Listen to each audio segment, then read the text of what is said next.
rassemblement de différentes personnes qui sont intégrées dans différentes entreprises et qui ont pour objectif commun de travailler sur le partage des connaissances au sein de leur entreprise. La grande chose, c'est qu'on voit qu'on n'est pas les seuls à se poser des questions. Effectivement, on partage les mêmes problématiques, on sent bien ce qu'on va pouvoir apporter ou ce qui va nous intéresser.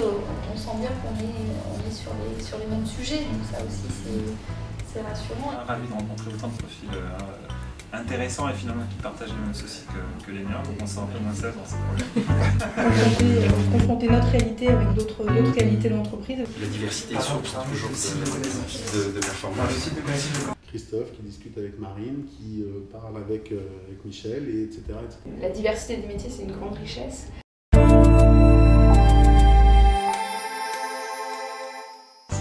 Enfin, mes attentes par rapport au niveau du club, c'est bon, pouvoir profiter du partage d'expériences qui va naître et puis aussi changer les mentalités. Les communautés ont toujours vécu sur le même mode de fonctionnement pendant 10 ans. Comment est-ce qu'on change, on bouleverse toute la structure des communautés? De voir dans des sociétés qui n'ont pas du tout le même cœur de métier que nous, qui ont des tailles complètement différentes, de voir en fait comment ces sociétés ont appréhendé ces problématiques en fait, et qu'est-ce qu'ils ont fait. Quelles sont les difficultés qu'ils ont rencontrées, comment ils ont bypassé ces difficultés, où est-ce qu'ils en sont aujourd'hui, et s'ils ont des conseils à donner en gros, welcome quoi.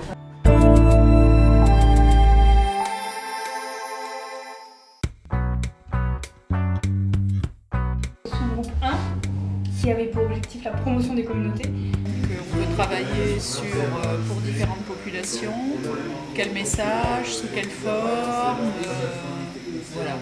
Et comme on veut se faire plaisir, on aimerait trouver une forme un peu ludique.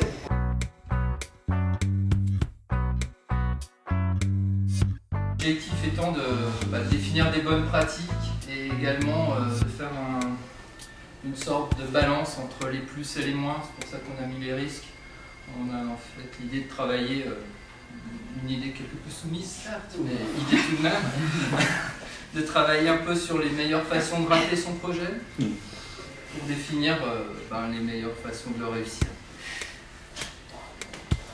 Je fais bien ça, j'ai vu, c'est sûr. Pouvoir réussir à faire une sorte de livre blanc des bonnes pratiques.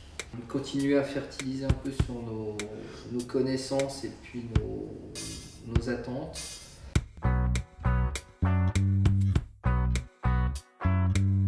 Dans le sous-groupe d'animation, l'objectif était de travailler à tout ce qui permet à un animateur d'animer une communauté de pratique. L'idée, c'est un peu de repartir sur ce fil directeur, d'identifier d'abord les difficultés qui se posent autour de la vie et l'animation des communautés. Avec les réponses à apporter de manière très pragmatique.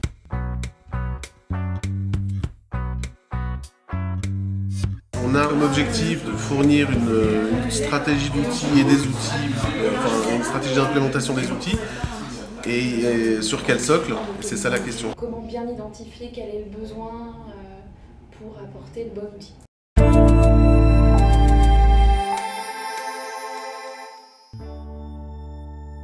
Typiquement, une démarche que j'aime beaucoup, c'est vous savez quelque chose sur le sujet, oubliez-le. Pour partir de zéro, s'aider de la communauté qu'on a nous-mêmes fait naître, partir des problèmes qu'on rencontre pour les identifier. C'est vraiment revenir aux fondamentaux. Mais également essayer d'inventer des solutions déconnectées de nos vécus, mais vraiment de réfléchir ensemble à trouver des solutions. De se prendre notre propre expérience ici au sein du club, ça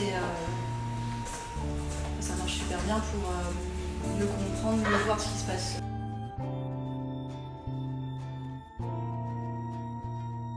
À la première réunion, on a beaucoup parlé d'outils, parce qu'on était focus sur les outils, il y avait que ça qui était important, l'outil, comment je vais déployer mon outil, blabla.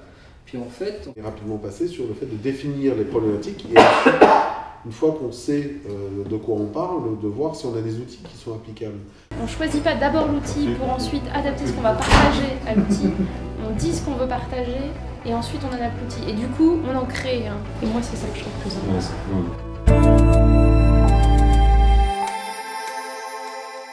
Moi j'ai bien aimé l'exercice sur l'identité. On se rendre compte une fois de plus qu'on partage un peu la même vision. On a mis des valeurs sur les animaux qu'on avait identifiés, les couleurs qu'on avait identifiées comme représentatives de la communauté. Bon, il vit en bande, agile, communicant, voilà, ça se peut. Du coup, ramification ou propagation? Extension. Rampant, extension. Et ça se fabrique en ramification, c'est bien.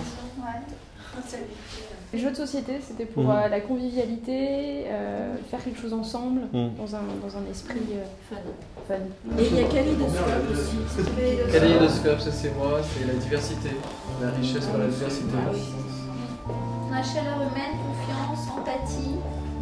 L'auberge espagnole, c'est moi, c'est collimateur, de diversité, ça rejoint la diversité communautaire. Je trouvais que c'était un bon moment de groupe et de collaboration, et une bonne étape vers l'identité de la communauté.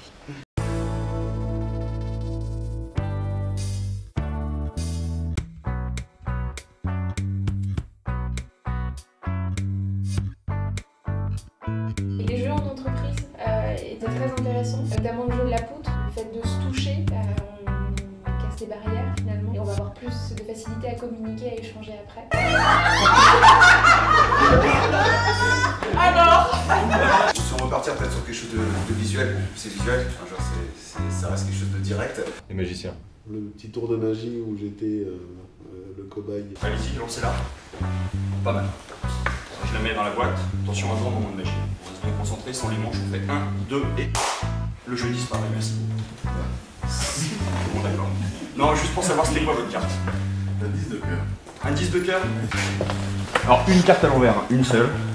Et je sais pas exactement où elle est. Ah, la voilà. Une carte à l'envers, allez-y, montrez-la à tout le monde. Voilà, c'est typiquement de l'influence, ça marche. Alors l'effet de l'effet, l'applaudissement.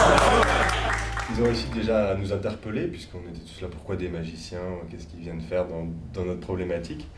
Et ils nous ont montré qu'entre l'effet de la magie et l'effet de l'effet, qui est la surprise, il y avait une application qu'on pouvait nous appliquer. Bon, c'est la première fois que je viens. Je crois savoir que les gens se sont rencontrés déjà 3 ou 4 fois. On sent que les gens commencent à se connaître, travaillent ensemble, réfléchissent ensemble. Un temps que je trouve récréatif par rapport à mes journées de travail et extrêmement enrichissant parce que tu réfléchis sur toi-même. Et même si c'est vrai que c'est quand même des journées intenses, finalement c'est quand même positif parce que tu apprends plein de choses. Bravo, c'est vrai, parce que l'animation de ce genre de choses c'est pas évident. D'arriver à amener les gens à échanger sans regarder un champ de faïence ou gloser dans leur coin, donc c'est pas mal. Et puis pourvu que ça dure et vivement la prochaine. C'était très intéressant, je me suis aperçu qu'il y avait beaucoup plus de givers que de takers, donc c'est plutôt positif. Et puis l'organisation est parfaite. What else? Wow. Il y a de l'espresso. En tout cas, il y a une belle équipe. Merci Renaud.